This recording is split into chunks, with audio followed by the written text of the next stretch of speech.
ihsanin ila yaumiddin. Asyhadu an la ilaha illallah wa asyhadu anna Muhammadan abduhu wa rasuluhu la nabiyya ba'da. Faqala Allah Ta'ala fi kitabil karim, na'udzubillahi minasy syaithanir rajim. Bismillahirrahmanirrahim. Fazkuruni azkurkum wazkuruli wala takfurun. Sadaqallahul azim wa sadaqar rasul. Bersyukur kita kepada Allah dengan mengucapkan alhamdulillahirabbil alamin, karena siang ini kita dapat hadir bersama-sama di masjid ini melaksanakan salat zuhur secara berjamaah. Mudah-mudahan kita senantiasa mendapat hidayah Allah Subhanahu wa taala. Salawat bering salam tidak lupa-lupanya kita doakan kepada Allah, kiranya disampaikan kepada Nabi kita Muhammad sallallahu alaihi wasallam dengan ucapan Allahumma salli ala Muhammad wa ala ali Muhammad.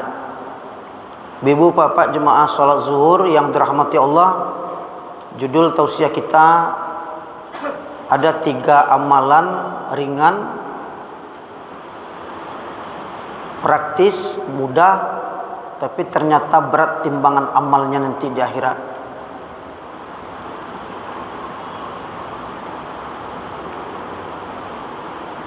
Ibu bapak jemaah salat zuhur yang dirahmati Allah, mana amalan itu? Yang pertama berzikir. Subhanallah walhamdulillah wala ilaha illallah Allahu akbar. Ringan, tetapi nanti timbangannya berat di akhirat. Siapa yang membaca subhanallah 33 kali,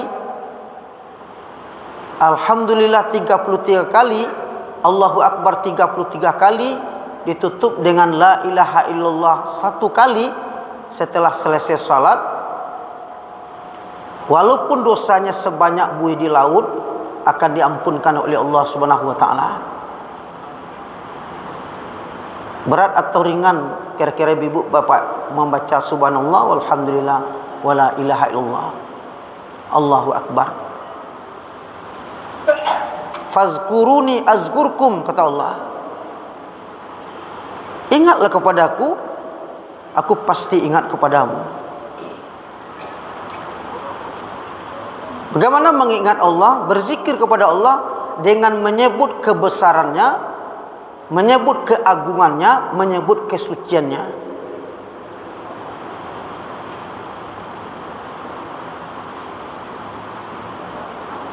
Ternyata ibu-ibu bapak-bapak jemaah salat zuhur yang dirahmati Allah, berzikir itu amalan malaikat. Malaikat tidak tidur, malaikat tidak makan, tidak minum. Apa kerja malaikat? Malaikat berzikir saja kepada Allah. Maka siapa-siapa yang rajin berzikir, makamnya bisa melebihi malaikat. Makanya ulama-ulama kita dulu, bapak ibu-ibu jemaah salat zuhur, itu sampai 120.000 kali berzikir. Satu riwayat Imam Syafi'i itu sampai sebelum tidur 120.000 kali berzikir. Bisa itu? Ya, bagi orang yang makamnya tinggi bisa, tapi bagi orang biasa-biasa nggak bisa, Pak.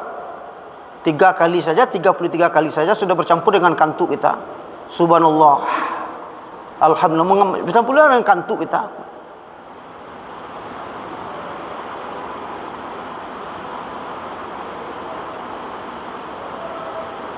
Hari ini di Palestina, rumah sakit kekurangan obat. Obat bius tidak ada. Saya lihat dokter untuk melakukan operasi mengeluarkan proyektil peluru dalam tubuh orang Palestina, obat biusnya zikir, Pak. Disuruh berzikir, lalu dikeluarkan peluru, dioperasi. Ternyata zikir dapat menghilangkan rasa sakit.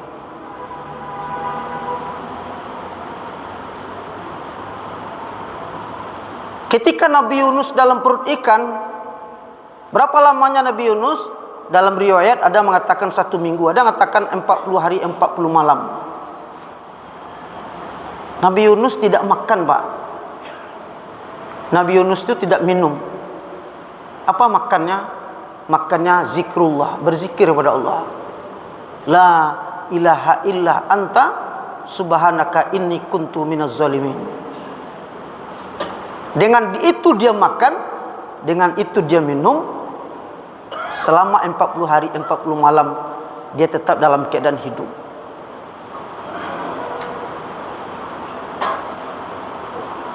Nah, makanya yang banyak berzikir makamnya lebih tinggi. Kita lihat kerama ulama-ulama tempo dulu macam-macam. Ada yang tak basah kena air. Kenapa? Karena zikrullahnya itu dekatnya kepada Allah.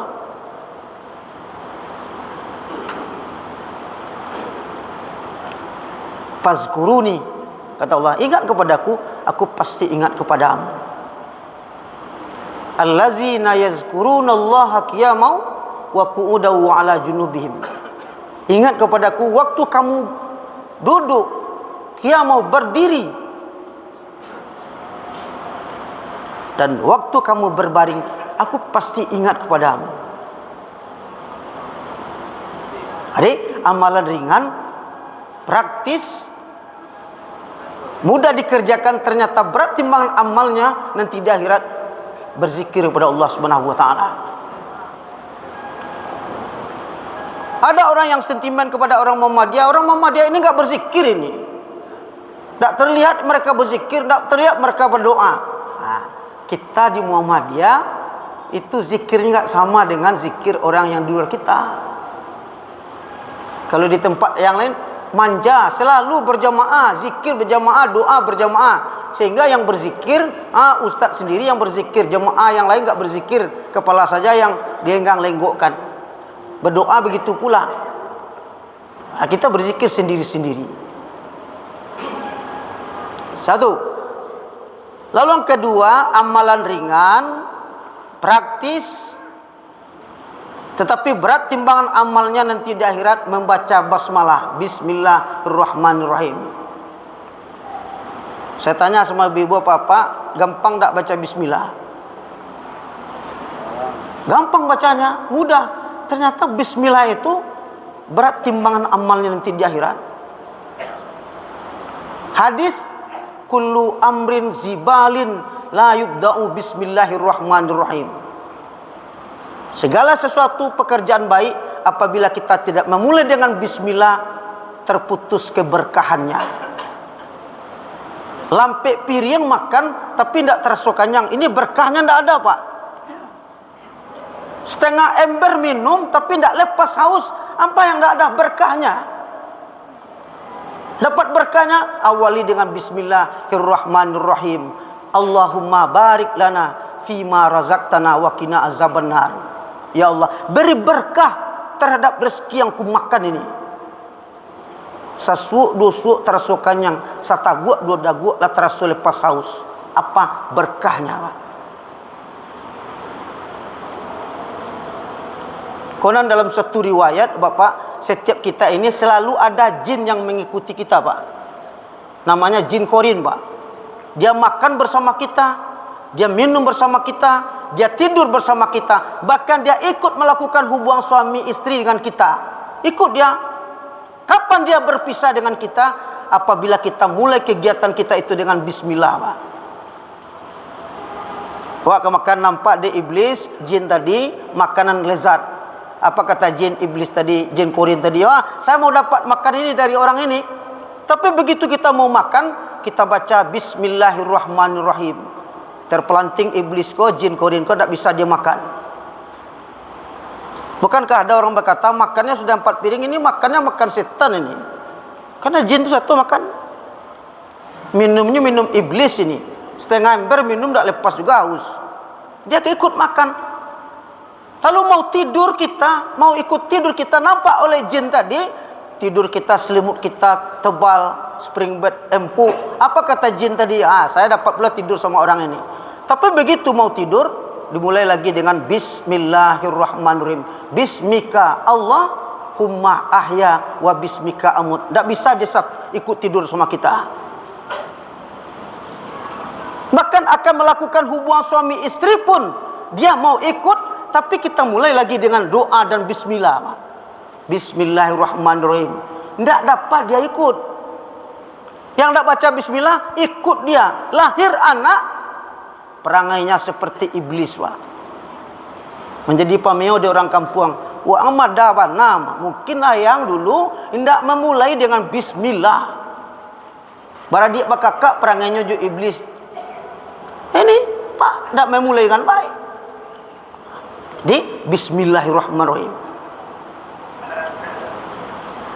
Bapak-bapak yang saya hormati, ternyata bismillah ini inti dari Quran, Pak. Al-Quran ini berhimpun kepada surah Al-Fatihah. Al-Fatihah itu ibu Quran. Al-Fatihah itu berhimpun kepada bismillah, Pak. Bismillah itu berhimpun lagi, ini kaji tasawuf, berhimpun lagi kepada ba. Ternyata bismillah ini inti Quran, Pak. Saya pernah belajar kepada seorang guru tarikat, Pak. Nuntut ilmu saya coba cari sama dia, Buya kasih saya kaji Buya satu saja, saya kasih kaji Buya. Bermalam-malam minta apa yang diberikan kaji oleh Buya itu, kajinya bismillah, Pak. Aku kaji ke Buya tadi, bismillahi la yadurru ma'asmihi say'un wala fis sama'i wala fil ardi wa huwas samiul alim. Saya mikir, kok bismillah diberi kaji cuma bismillah. Kamakan akan digari kerajo jangan lupa amalkan ko. Ingat saya dengan hadis. Apa kata hadis? Kullu amrin zibalin la yubda'u bismillahirrahmanirrahim. Setiap kerja yang baik apabila tidak dimulai dengan bismillah, terputus keberkahannya. Tidak ada berkahnya tu. Iko Pak, iko kajinya bismillahnya. Inti Quran kaji kira bismillah. Lalu ketika Nabi Sulaiman berkirim surat ke Ratu Balqis, Pak. Ratu Balqis yang selama ini mengagungkan dirinya, dia yang paling hebat di atas dunia. Kekuasaan dia yang paling kaya di atas dunia. Hampir-hampir dia menyamai Allah. Tapi ketika menerima surat dari Nabi Sulaiman, yang surat itu diawali dengan Bismillahirrahmanirrahim, maka lunturlah hati, lululah jiwa daripada Ratu Balqis, Pak, bahwa dia yang tidak terhebat di atas dunia. Dan ini yang menyebabkan dia masuk ke dalam Islam. Ini dasarnya bismillah. Jadi dua kita jelaskan. Pertama, amalan ringan, praktis, mudah kita kerjakan, ternyata berat timbangannya. Yang pertama, berzikir kepada Allah Subhanahu wa taala. Ala bi zikrillahi tasmainul qulub. Hati akan bahagia apabila selalu dia berzikir kepada Allah Subhanahu wa taala. Kedua, membaca basmalah. Ternyata basmalah ini inti daripada Al-Qur'an. Mudah-mudahan bermanfaat. Wabillahi taufiq wal hidayah. Assalamualaikum warahmatullahi wabarakatuh.